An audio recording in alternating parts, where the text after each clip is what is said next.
Hey everyone, I'm just making this for some friends to try to sum up really quickly Vanguard and how I think it's similar yet different from other MMOs today. It came out 5 years ago. In many ways it's what people call a theme park, which they refer to World of Warcraft or Runes of Magic or Lord of the Rings Online, games, MMOs like that.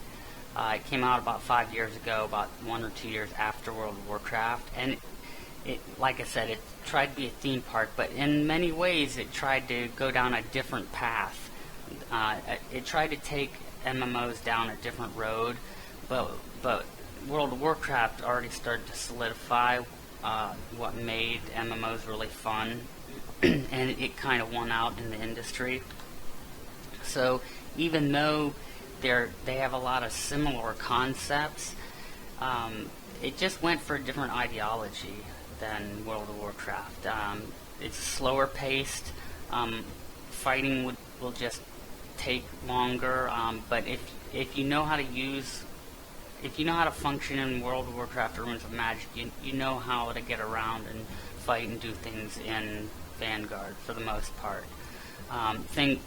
For instance, Vanguard is vast and epic in scope. There's 3 gigantic continents, all with their own flavor and theme and building styles and whatnot. And each one is very large. And that's just on the surface. There's actually tons of caves and caverns and lots of underground areas. And even tons of in the air areas, like way up in the air. You can go and there's floating islands all around with huge areas to explore just on floating islands. One of the things I think Vanguard really shot for was to be tremendously beautiful, and even for being 5 years old, I think the graphics are amazing. They really tried to push realism. This is a game that I think really tried to push being real and being immersive, like to really put yourself, to be like a more real role-playing game, to really put yourself in the world. One of the graphics I think are amazing, especially if you see them on a flying mount, from flying way up in the air and looking down. For instance, trees sway when a storm comes in, and they do. Storms will move in, snow and rain and storm clouds, and the wind will pick up, and the trees will sway even a little bit more.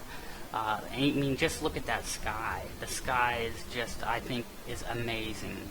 It's got it had originally 4 layers of clouds, and the entire world is persistent, meaning that they don't fake things. Like sometimes in World of Warcraft you log in and sometimes it'll start raining or get dark and things like that. If it's nighttime where I'm at, if there's 1,000 other people in the same area, it's going to be nighttime for them. They're going to see, and if a storm moves in for me, it moves in for them, and you'll slowly see the moon go down and the sun comes up, and the sun and moon and night and day moves on a cycle to mimic a real world, like a real round Earth world. So that happens for everybody, and you'll see it wherever you're at in the world. You'll see it appropriately. Like people farther in the west might see the sun rising, while people farther in the east at the same time haven't seen it as quite yet because it hasn't reached them yet. Just like in the real world. Like I said, everything's slower, fighting is slower, you have to be way more careful. Way more careful. I could be 5 levels over something and still have a tough fight with it. And there's these little dots above them, meaning even if a mob is my level, like this, you can't quite see it on the screen, but this is like level 18 or 19, and that's what we call dots or pips.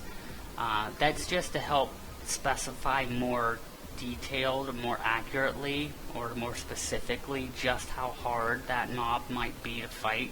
You can have 1 pips all the way up to 5 or 6. and they could still be your level. So that's just to add more, add more variance between the difficulty of mobs compared to you. There's 3 what they call major spheres of gameplay. There's adventuring, which is typical fighting and stuff. There's crafting, and then there's this one that's unique, unlike in any game. It's called diplomacy, and it's really awesome. It's a way to kind of become a diplomat, to kind of talk your way through things using words. And it's basically a giant built-in customizable card game. If you've ever played one of those, like Magic the Gathering, it's sort of like taking Magic the Gathering and squishing it into Vanguard. You can literally go through and collect cards from, and it has its own whole rule set and everything. There's like 4 or 5 different families of cards. And I'm really low level in diplomacy, only level 1 diplomat, so I don't have many, but you can get tons of them. And then you build a deck right here, and of course, and then there's an entirely separate sphere, like I said, or quest lines specifically devoted to diplomacy, and it goes all the way up to level 50, or I think 50 is the level cap right now for adventuring, crafting, and diplomacy, and they're all separate. So you basically get into what they call parlay and talk your way through, and you play your hands of cards, and you can see there's all kinds of numbers and stuff and rules here for it. It's highly detailed. Crafting is very deep and rich and takes longer. I mean, when you go to craft something, it brings up an entire crafting interface. Like to craft a chair or a sword, it takes like 6 phases, and you can have complications during the phases that you have to correct, and there's tools that you need to craft with, and these are only 3 tools that I have right here: improved saw, worn drill, and worn engraver. And there's tons of tools, and each tool has its own level and effects. Like you can see, I have +1 the tool effectiveness on this one. So there's like a giant range of tools and qualities of tools that can enhance how you craft and what kind of, and the quality of that item you craft, whether it's a sword or a shield or whatever, and how that comes out. They just do things to try to make Vanguard, like I was saying, more of like a living real world that you can pretend to live in, I guess, to actually be an RPG. Take trees, for instance. It has typical wood, ore, and herb gathering, but look at this. This is one of the fun little features. This is the harvesting. When you're just harvesting anything, you get this window. But when I harvest trees, it actually just literally like chops it down, and you can actually watch it fall. So just fun little treats, visual treats like that. And then you can take your stuff, of course. And you have your own harvesting. You have equipment for every sphere. And harvesting, even though it's not a separate sphere, it's a much smaller little sphere, if you want, a mini sphere, if you want to call it, still has its own equipment. So like diplomacy, you have an entire set of equipment just for diplomacy, just for adventuring, and just for crafting. And as you can see, the tools always do something. Like I have a shirt right now, it's +8 problem solving. You have your own bags, and when you're crafting, you don't just make a sword that takes 3 iron ingots and 2 pieces of wood. No, you'll start with stuff like that. Like in the crafting window, you'll start with, say, you need the base materials like the wood, ore, and metal, or rocks, because I think those are separate. But then you'll have things like cleaners and solvents and different kinds of dusts. Here's reasoning dust of knowledge, resonating dust, dust of health.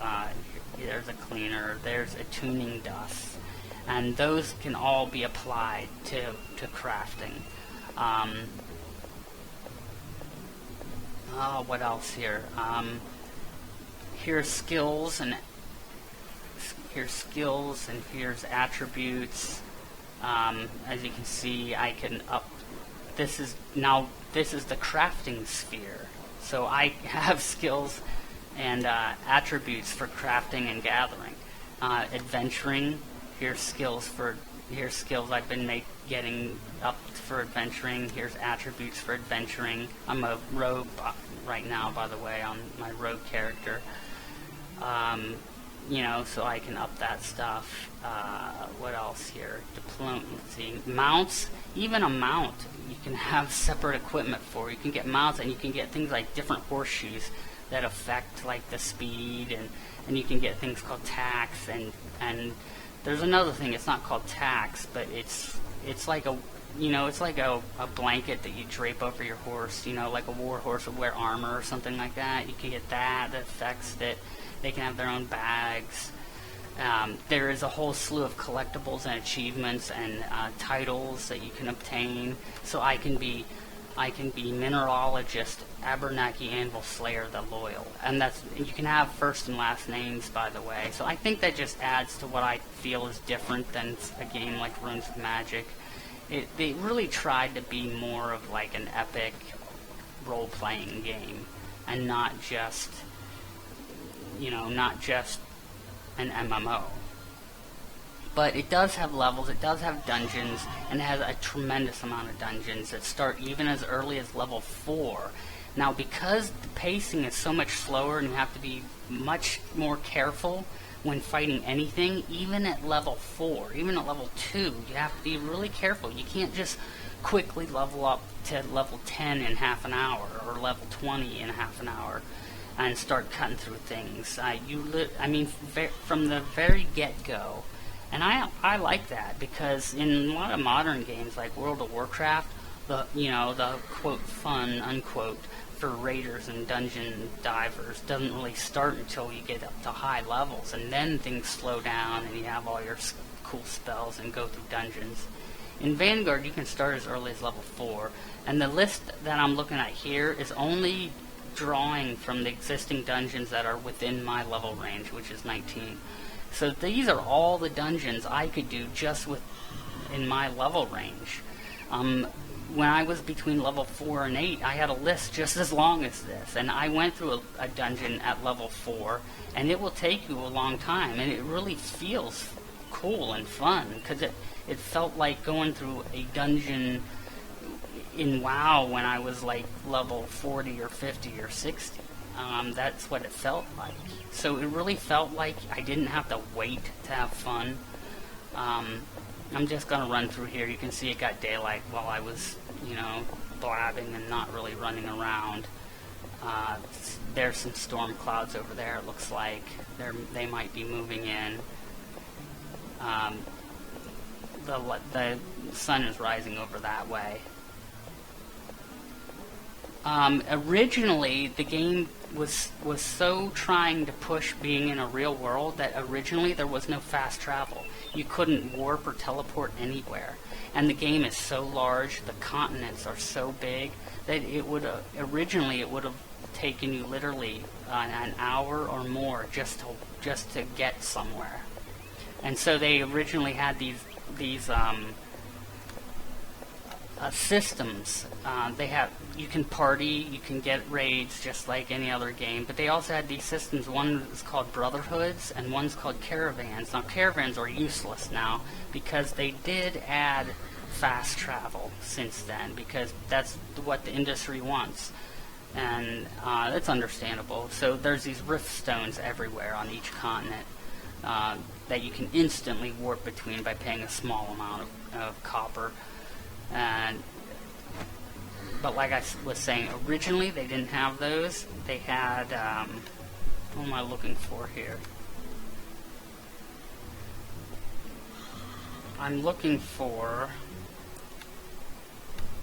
this. Originally they had caravans, and it's not a huge deal, and nobody uses them anymore. But originally, because it took so long to go somewhere, you could form a party, and then the leader could go somewhere, and all the party members could log out of the game, and then the leader could keep moving. And when everybody else logged back in, they would have the option to log in where they logged out, or to log in where the leader currently is. So it was sort of like pretending to be in a wagon, and you logged off in the wagon, and the leader kept going. So when you log back in, you're naturally in a new place because your wagon kept moving.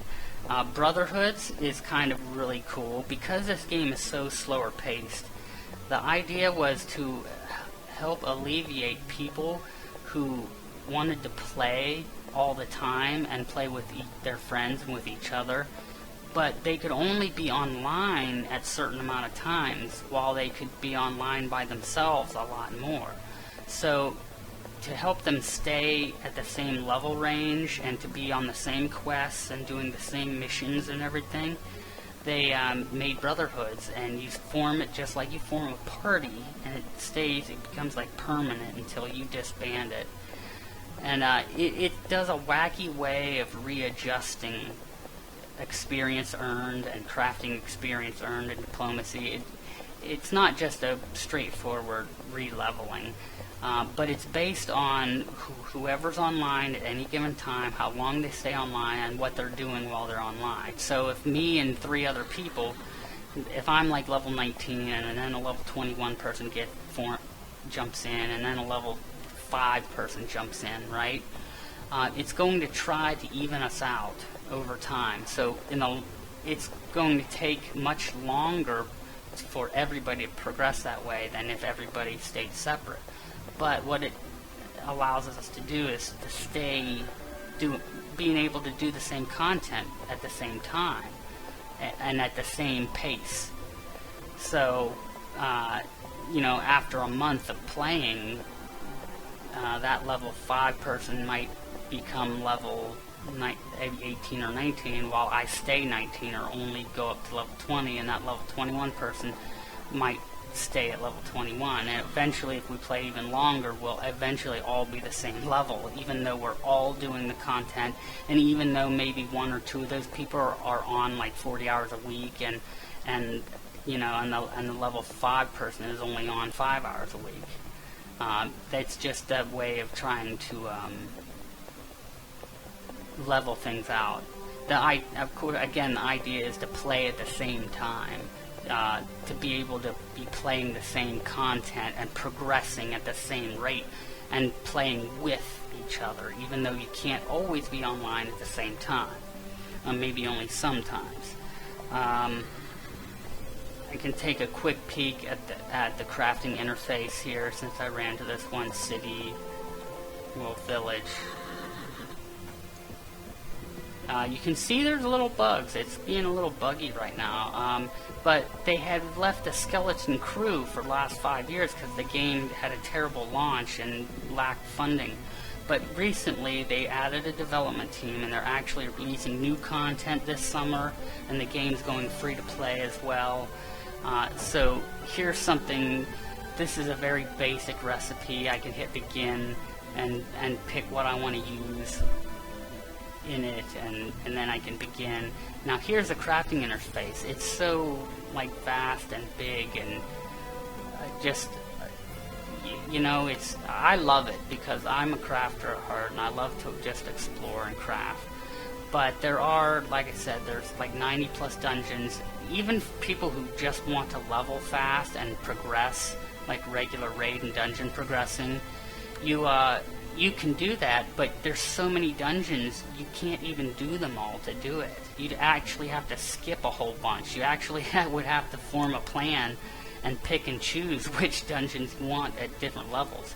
And because this game shot for being immersive in a real world, they actually gave a skill everyone gets, no matter what race or class, at level 10, to turn experience gain off. Because there's so much content. There's so much content that if you really wanted to see it all, you'd have to slow down and turn experience gain off. Gain, sorry. What else do I want to say? I had something in mind and just forgot it. You can see the huge crafting interface here. You go through these different steps, and you actually have action points, and you have to really kind of play like a game of chess and look ahead. So you can try to get the highest grade weapon by using different solvents and stuff. But at the same time, you have to manage your points to get to the end. So you can actually end up with a, finished item, and a good finished item at that. Like I was saying, the dungeons are all open world. You just run into a building or into a cave, and they're not all in caves because they're all open world, non-instanced. Some of them are right out in the open, literally. Like I could run over that hill in front of me and bam, be in a dungeon, so to speak, and doing raid progression. And the game again is so large and so wide, even though it's like a typical theme park. They see, when WoW came out, WoW really basically said, hey, let's strip all this out and let's focus on some of this really super fun stuff, but only put it in. So World of Warcraft is actually a very small game compared to what Vanguard tried to be and the direction Vanguard tried to take these kind of games. I love Vanguard for what it is. This is the kind of MMO that I wish all MMOs were. I want big, I want tons of choices. Oh, you can build your own boat. You can build your own boat, and there's tons of different sizes of boats and kinds of boats for the different continents, and each one has like a few different sizes. And so you can go sailing. Fishing is huge in this game. Fishing is actually a whole like mini game in itself, and you can catch fish, and you can get achievements for fishing. As you can see, here's different kinds of fish I caught, and you can check like the rankings for fishing, and you can fish in any body of water anywhere. You just need bait, and there's tons of different kinds of bait, and there's a whole level system just for fishing. You can fish from boats. If you go out into the deep ocean, of course, there's bigger and better fish out there in different areas than in just the small shallow creeks, but you can fish from anywhere. Most buildings you can go in just to give it that more real world type feel that you can live, that you're living in a real world. So almost any house you go up to will have a door you can click on, and it will open up, and you can go in. And there's NPCs everywhere. There's tons of quest lines, like I said, quests for every sphere, diplomacy, crafting, and there's so much to do that's kind of like spread out wide instead of being linear. That dungeons aren't the only way to get the best gear. You can actually go through factions, earn faction status by collecting random coins and stuff for different cities to buy specialty mounts. Oh, I remember what I wanted to tell you. Even starting the game, there's like an insane amount of characters and races. There's actually like 18 different classes in the game. Yeah, it's a lot. And then there's like 15 different races. So you can be a dwarf, a Rocky. There's like 3 different types of lizard men. There's that many different races. There's different kinds of gnomes. There's like cat people, the Kurashasa, and then the races. There's like the typical rogue, priest. Now they are broken down into the 4 major class types. So you have like your tank, healer, DPS, and then I think you have like a ranged melee types that it all boils down to. But there's 18 different classes. You can be a dread knight, you can be a blood mage, a necromancer, sorcerer, wizard, you can be a healer, an oracle, and just so many to choose from. Like, you can already see all the bugs that I was talking about before. It is a very buggy game and laggy, but thanks to them only just recently actually adding a new development team, they're actually going to be working on the game, and it's going free to play sometime this summer. They didn't say when. Supposedly it's going to be, well, not supposedly, I'm guessing it's going to be towards the end of summer. They did show it off at this recent year's E3, which is awesome. So it's already got some attention. Right now it is a monthly subscription fee, but there is a 14-day free trial that anybody can play. Now see this little house? I want to talk about player housing. Player housing that plays into crafting. You can craft furniture like in EverQuest 2 to decorate your housing, and there's tons of furniture, and hopefully they make more. But housing is open world, so literally you're going to be running around in the real world killing stuff and doing quests, and you can just run up to a person's house, like as if I'm running up to this house right now. You'll just see players' houses that they built, because what they did was they set aside a bunch of land as what's called plots, and there's a plot marker, and you can go up there and pay for it to buy that plot.